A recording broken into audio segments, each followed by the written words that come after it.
Abusheni como our channel so I say AGH Politics Avenue podcast or training book with speaking headlines and only a jimre na EDB exom wo ni dim ni ahorak se mu mesrok se only a yanko political highway sinim na ejedem a enya asem koto akra na lawyer Martin Kpebu am make it some accusation bi afa aye ken Ofori Atta ho a onua ehu ebehia se EDB exom wo na wa check se Sedinam Tamakloe abra na ohwe eye MASLOC eso no sa kita se project kankan ye course nyina sa na ken Ofori Atta allegedly by lawyer Martin Kpebu sa na wonim hu bi ni nsa ewom bi opanyina gemre ono ankasa boy nkyiremu wo sanse musie hu yembonwram ye hwe ne yekọ ane de ba aha AGH Politics Avenue.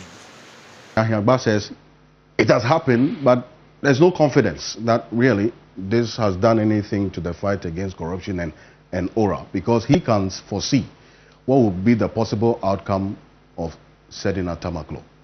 What's your take on this? Oh, okay. So my first take is that I thought Ahiagba would have started on the note that MPP as a party, they are massing up courage, okay, to be able to ask Ofori Atta to calm down, because as a corporate entity, MPP as a party, I'm sure it's not lost on them that if they really want to come back to govern this country again, then they have to, issue a paper, a statement asking Ofori Atta to come.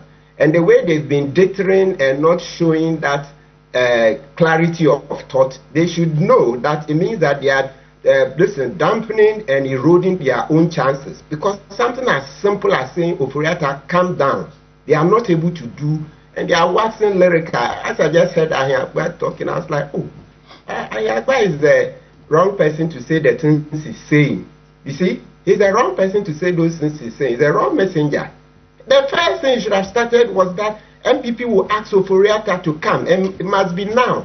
So the more they delay on this, then the more it justifies why we booted them out in the manner we did. Look at this. Sedinam is a convicted felon, right? And as you rightly stated, we asked that she be brought down. She's been brought down is good. But to spend all the time on Sedinam when all the efforts right now should be on Ofori Atta, beggars believe. Look, Mr. Okansi, it will never be wiped out that, look, Sedinam, the facts, yes, she may get bail, because right now, let's even come to this very salient part that I blame some people for not putting out early. Do you see that Ofori Atta was the one who came to pay for the buses in 2018? Have you seen the appeal they filed? Mm-hmm. Have you seen it? The appeal, yes. Yeah, that Ofori Atta, when he became finance minister, came to pay for the buses in 2018. So then the question is, the time we charged Sedinam, why didn't we charge Ofori Atta? I was like, so what happened? Was there a cover-up? Eduji is there. Maybe you can ask Eduji to give us more on that side of the facts. So since I saw that part of it, I was like, oh, no wonder Sedinam didn't want to calm down, because there's that angle. But they failed to, beat this in the media, let's be clear. So me, since I saw that part that Ofori Atta played, that when he came into office, he didn't audit what Sedinam had ordered, but went ahead to pay, my thoughts on the case have changed. I'm going 180 degrees. So now I'm keeping a very open mind. It means that it's just that Sedinam and her legal team didn't do the right thing by digesting the facts well. We often have volumes of material to digest before coming for this program. So sometimes certain things would escape us. But I'm telling you, Ms. Okansi, this morning that Ofori Atta has surfaced again in the Sedinam case. That not even in 2017, where you say, because he just took office, maybe he hadn't had time to settle. In 2018, he paid for the buses Sedinam had ordered. Why? And Ofori Atta is working, and then you see how it brings in my beef with Kisi Ejabin. That this another case Ofori Atta would have been answering for, but for Kisi Ejabin allowing Ofori Atta to flee from this country, right? So, Mr. Okansi, yes, if Sedinam applies for bail and then she gets it, of course, it will not be lost on anybody that Ghanaians would not let that go lightly. You know, we will berate and berate the the judicial system. But that's how it is. Because that's a way of also holding the judicial system accountable. But that doesn't mean she shouldn't get bail. Yes, if there are medical conditions, etc., she will get bail. But just, we should all remember that Ghanaians don't easily forget. No. Ghanaians don't forget. They will take the justice system on. And in that manner, that's giving the justice system feedback. So in that manner, the system becomes stronger. So we think about ways to make the justice system better, ways of improving prison conditions, etc. Today, the FPP people will complain about Sedinam likely to get bail, but they've forgotten that when Kofi Juma was taken in, Kofi Juma, former MD of GEHOG, he spent most of the time in Kpebu. He wasn't in custody. He spent most of the time in Kpebu that he's sick. So if today Sedinam has come in a wheelchair and may not spend much time in Sawam, etc., the point I'm making is that, so it tells you that we have to improve the prison system, the custodies in our police station, etc. That's the actual message. Yes, that's the other side of it. So right. You talk about the fact that citizens will be watching how this Sedinam Tamakloe case plays out, and how it plays out will determine how citizens react, right? What exactly would make citizens then begin to question the justice system, you know, depending on how things play out regarding this Sedinam Tamakloe case, now that she has returned? Yes, so what's going to happen is that, as I'm beginning to understand, the judgment will come up for greater scrutiny, and it looks like, yes, the Sedinam has a case.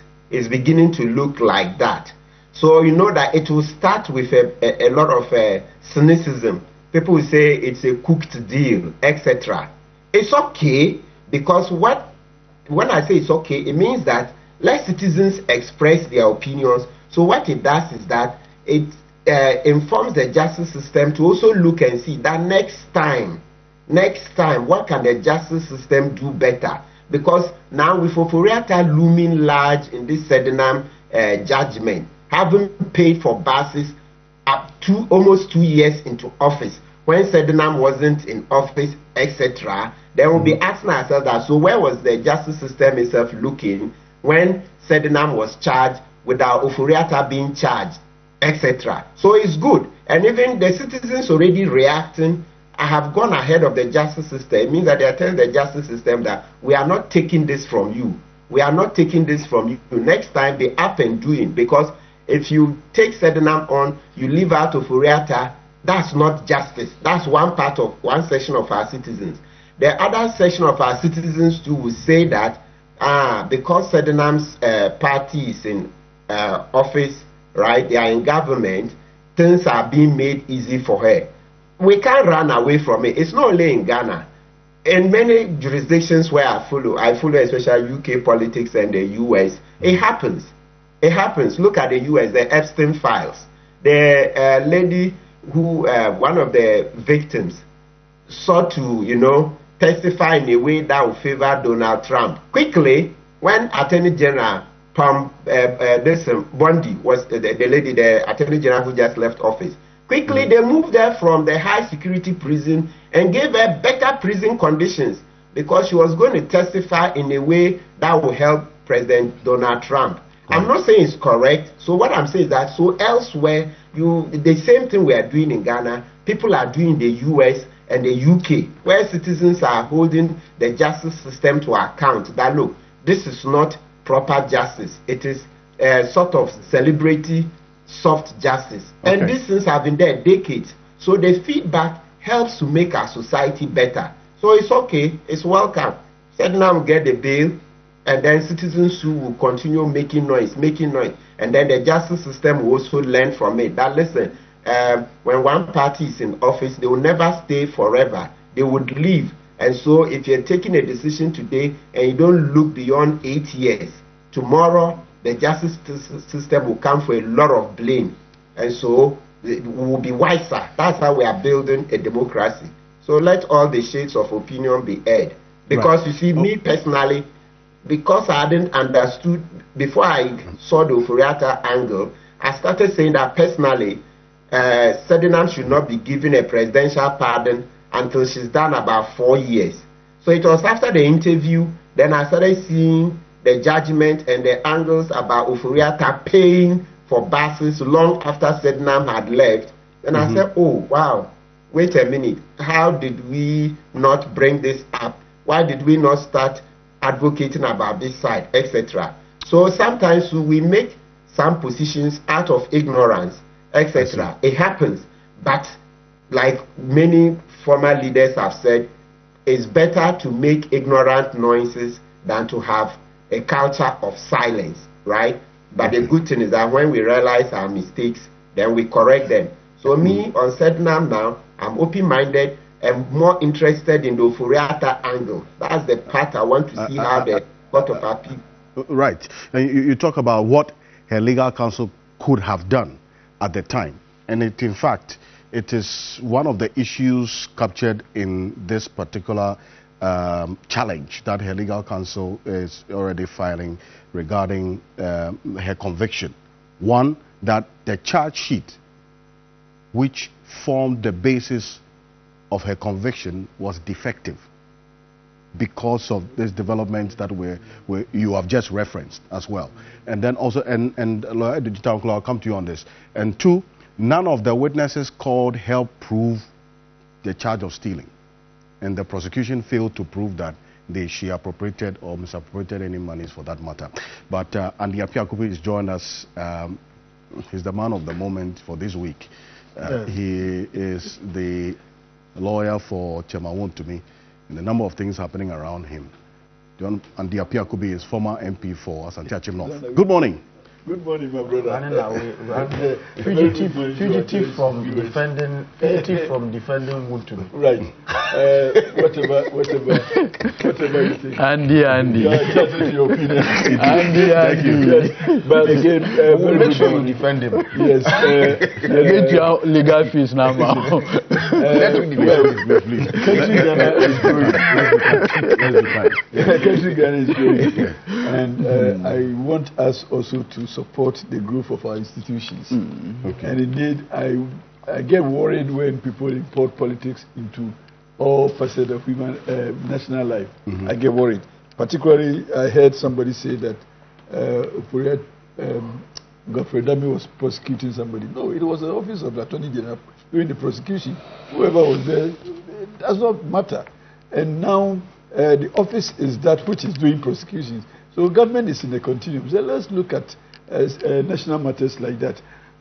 One other thing that I wanted to comment on was allegations of corruption. Let us try to separate the acts that are tagged corruption and those that are tagged stealing. We cannot interweave the two and just get confused as to what charges we are preparing. Again, now bail. Hold on to that point. Hold on to that bail point. And let me bring in... you were only doing preliminary remarks. Yes. Sorry. So I have... No. I know where you are going with this. Tamakloe on this. They are already... To ensure that the expectation is that this is just... Slave trade ended long ago. Nothing's going to come out of this. That's what the MPP is saying, at least Richard Hiagba has said this morning. Okay. That when it comes to this particular matter, he can foresee where it's going to end. And it is not going to do any good to the fight against corruption, even though Sedinam Tamakloe has been extradited to Ghana. Yeah. That demand that was made as well. So once again, I mean, much earlier I didn't find Prof and your good self here, so good morning to you. Yes. You know, ordinarily I didn't want to partake in this conversation for obvious personal reasons. But I felt that it's important for the sake of public education and informing the public adequately that some matters are put in proper perspective. I've always maintained that part of the politics of the MPP is anchored on the philosophy of demonizing your opponents. And so one of the ways of doing that demonization, and because we run a competitive electoral process, the whole idea is that as many of your opponents that you demonize, it gives you that leverage, as it were, to be able to be more competitive as far as electorates are concerned. And so if you look right from independence, either UP, Matimehu, or whatever, their politics have always been anchored on demonization. No, please, Senior, calm down, Senior, calm down. No, Senior, you calm down. You have the benefit of coming up. And so one of the things that they have done over the period is either make reference about Nkrumah. So if you look, immediately after the coup, they set up different commissions of inquiries. And the very work of the commissions of inquiry is to make adverse findings of corruption and misdeed against Osajifo from Anisia Gay commissions of inquiry, among others. Fast forward to our democratic settings. If you recall, immediately the NPP came to power, one of the things they did was to set up the National Reconciliation Commission. The thinking at that time was that the National Reconciliation Commission was going to help reconcile a people broken, a people that have suffered. What we didn't know, that whole commission of inquiry was to target Jerry Rawlings and a few of his associates. And if you look at the proceedings of the National Reconciliation, and thankfully it was televised, everything was choreographed to demonize the Jerry Rawlings administration. Then came the issues of prosecution. 1993, the Criminal Offences Act was amended to include causing financial loss to the state. That law was never used. It was never meant to be. In fact, it was never used until President Kufuor became president and the weaponization of Section 179A started. For the entire 8 years rule of President Kufuor, not one MPP official was found to have caused financial loss to the state. But the verdict is with the people of this country. Right. But every known associate of Jerry Rawlings, including his chief of staff at that time, were all prosecuted one way or the other for causing financial loss to the state. It was never lost to the NDC. And so, fundamentally, the NPP appreciate that prosecution is a veritable way of demonizing your opponent. In fact, if you read the quality grain decision, Justice Dixon Kwame Afre struggled to even find the basis to convict them. And so he started his judgment by saying that, look, there's news in the report, newspaper report, that these individuals are being prosecuted for stealing and corruption. I want to put on record that they are not being prosecuted for stealing or corruption, but it's a new offense called causing financial loss to the state. Before he started the analysis of his judgment, the reason why I'm bringing this antecedent is to let you know that all you need is for a political party to weaponize prosecution for its own political ends. So what? Now I'm bringing now to the steady thing. When NPP came to power, Mr. Yao Osafumafo Honorable decided to set up a special so-called forensic audit committee at the office of the president, annex, just behind here. And now what did he do? Pick specific audit agencies, including Bafwe and Associates, a known MPP audit agency. It's not in doubt. To proceed to audit the work of MASLOC. That whole undertaking was for a purpose. To at all costs find wrongdoing against Sedinam. Now you say, what is even curious? And like Martin pointed out, if you look at that whole trial, it was a charade. The whole trial was anchored on the so-called audit conducted by Bafwe and Associates. No, if you say the whole trial was a charade, was there no basis for it? I'm coming. Or the outcome of that particular audit? Please, I'm coming. If you look at the entire, and I always say, you see, when you do an audit and you don't even invite the person you are auditing to even make an input and all of those, cross-examination is what will expose you. Yeah, okay, yeah. Cross-examination itself is what will expose you. The team must also be allowed. Absolutely. Yeah. So first of all, this was a special audit. And one of the things that was done was even to audit SNITs. Thankfully, Mr. Ernest Thompson and co. challenged that audit finding. I want to just read part of the cross-examination that took place, just for you to appreciate the basis of that, you know. This is what happened under cross-examination, and you can see it at page 64 of the record of volume 5 of the record of proceedings. I just want to read. It said, the officers you interviewed from MASLOC, from the head office, no one indicated that there was no sensitization. Is that correct? Answer. That is not correct. Question. The officers who wrote statements indicating that they were sent to cash checks and handed over the monies to A1 did not indicate that there was no sensitization. Is that right? Answer. That is correct.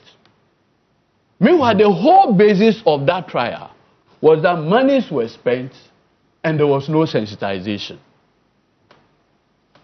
You get her prosecuted, causing financial loss, no commitment to the state, whatever. She committed the state to undertakings. However, like Martin pointed out, the payment for those buses were done in 2018. Correct, Apiakubi. Honorable, what I said was that I'm mad that Ofori Atta had a hand in this case. I didn't and it was Ofori never Atta, highlighted. Do you see that Ofori Atta paid for the buses about 2 years later? Did you hear me mention Ofori Atta? A loan be held. The payer. I was talking about the lawyers, not Ofori Atta. I haven't mentioned Ofori Atta, please. No, I'm the one saying, that's the one I'm saying, I'm sad that the lawyers... That's where he associated the sadness, heard, not what the lawyers I heard a critique of the lawyers. And I'm saying that at the time, if the lawyers didn't find it, yes. and now they have found it, there's nothing wrong with that. But again, for us to be able to determine whether it was wrongly appreciated or otherwise, let the judicial system give us that. And it's on that same part that I bring Mr. Benton about the judicial system yes. and how this particular case will play out. Because obviously the suspicions of how this case will play out, you cannot prevent it. But that certainly can be cured by the system, is it not? Yes, there's a lot going on. And, you know, so a lot of times I am interested in communicating to the public. So see, my brother Martin is making a huge case about, and Ofori Atta paid for the buses, and because of that, hell should break loose. So somebody bought a bottle of water for 10,000. We ain't some of the team course watching on so. Mammy and I was so Jim Red. I said, so bad in the Dumbe Domania. The same as soon.